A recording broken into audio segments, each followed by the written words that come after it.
become Muslim? I became a Muslim because I was searching for truth, and truth for me would mean that I was integrity with what I understood. As a young child, about the age of 10, I remember looking at my grandmother and saying, you know, God is very upset with us today. All of these songs are about Jesus, and we haven't sung anything about him yet. And she looked at me and she said, yes, there are a lot of things I don't understand either. So I was studying to be a minister as a young child. I started preaching at the age of 10. And there were questions that I had at an early age. I wanted the truth, and I knew the truth would make me free. And one of the biggest questions were questions concerning the Trinity, which I did not understand. There were too many scriptures that contradicted that concept.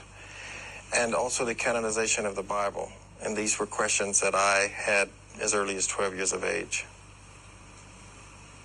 And Islam answered all of those questions for me.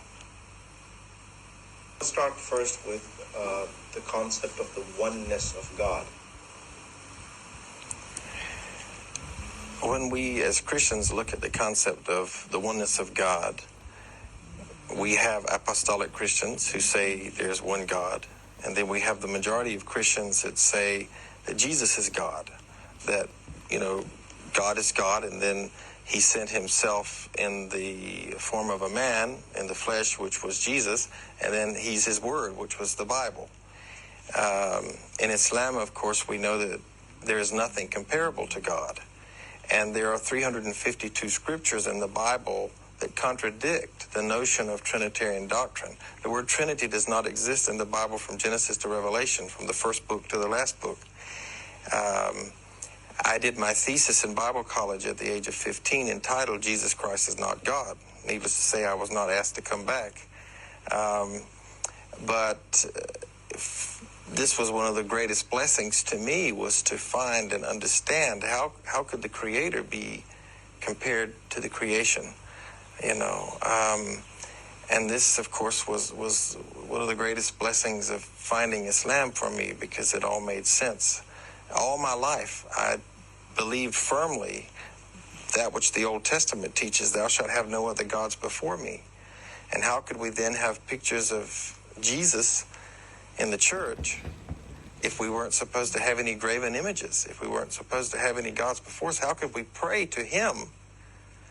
And then the testaments tell us that he's a jealous God.